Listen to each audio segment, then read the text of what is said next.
അക്കൂസ് കിച്ചണിലേക്ക് എല്ലാവർക്കും സ്വാഗതം. ഇന്ന് ഞാൻ നിങ്ങൾക്കായി ഷെയർ ചെയ്യാൻ പോകുന്നത് ഗീ പോഹേൻ്റെ റെസിപ്പിയാണ്. നല്ലൊരു ബ്രേക്ക്ഫാസ്റ്റ് റെസിപ്പി കൂടിയാണിത്. ഇത് എങ്ങനെയാണ് ഉണ്ടാക്കുന്നതെന്നും ഇതിൻ്റെ ഇൻഗ്രീഡിയൻസ് എന്തൊക്കെയാണെന്നും കാണാം. പാന് നന്നായിട്ട് ചൂടാവുമ്പോൾ 1 സ്പൂൺ പശു നെയ്യ് ഇട്ട് കൊടുക്കാം. അതിനുശേഷം 1 ടീസ്പൂൺ കടുകിട്ട് പൊട്ടിക്കാം. കടുക് പൊട്ടിക്കഴിയുമ്പോൾ 1/2 ടീസ്പൂൺ ജീരകം ചേർക്കാം. ജീരകത്തിൻ്റെ കളറ് ചെറുതായിട്ട് മാറി വന്നാൽ 3 ടേബിൾ സ്പൂൺ നുറുക്കിയ അണ്ടിപ്പരിപ്പ് ചേർക്കാം. കൂടെ തന്നെ റോസ്റ്റ് ചെയ്ത നിലക്കടലയും ചേർക്കണം. ലോ ഫ്ലെയിമിൽ വെച്ചിട്ട് നല്ലതുപോലെ വറുത്തെടുക്കാം. നട്ട്സ് കരിഞ്ഞു പോവാതെ നോക്കണം. കുറച്ച് കറിവേപ്പിലയും ചേർക്കാം. നല്ലതുപോലെ റോസ്റ്റ് ചെയ്തെടുക്കാം. നട്ട്സ് റോസ്റ്റായി കഴിഞ്ഞാൽ 1 സവാള ചോപ്പ് ചെയ്തിട്ട് ചേർക്കാം. ഇനി സവാള നല്ലതുപോലെ വഴറ്റിയെടുക്കണം. കൂടെ തന്നെ 4 പച്ചമുളകും ചോപ്പ് ചെയ്ത് ചേർക്കാം. ഇനി സവാള നല്ലതുപോലെ വഴറ്റിയെടുക്കാം. സവാള ഇപ്പോൾ നല്ലതുപോലെ വഴന്നു വന്നിട്ടുണ്ട്. ഇനി സ്റ്റൗ ഓഫ് ചെയ്യാം. 1 കപ്പിൽ നിറയെ തിന്നായിട്ടുള്ള അവിൽ എടുത്തിട്ടുണ്ട്. വളരെ നേരിയ അവിലാണിത്.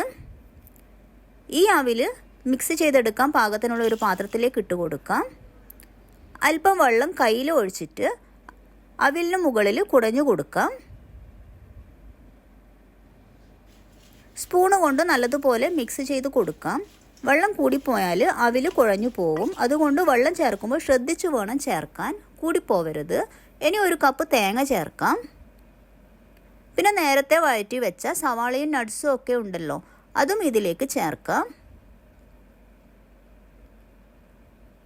മല്ലിയിലയുടെ ടേസ്റ്റ് ഇഷ്ടമുള്ളവർക്ക് അല്പം മല്ലിയില ചേർക്കാം.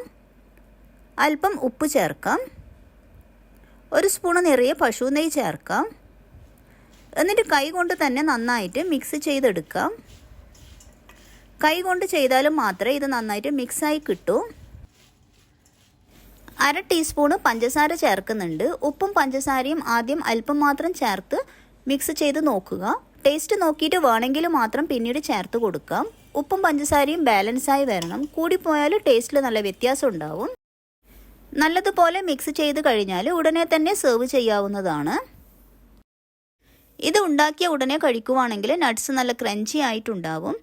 അവിലിൻ്റെ കൂടെ മിക്സറും കൂടി ചേരുമ്പോൾ കഴിക്കാൻ നല്ല ടേസ്റ്റ് ഉണ്ടാവും. എല്ലാവരും ഒന്ന് ട്രൈ ചെയ്ത് നോക്കുക. ഇഷ്ടപ്പെടുവാണെങ്കിൽ ലൈക്ക് ചെയ്യാനും ഷെയർ ചെയ്യാനും ഒന്നും മറന്നു പോവരുത്.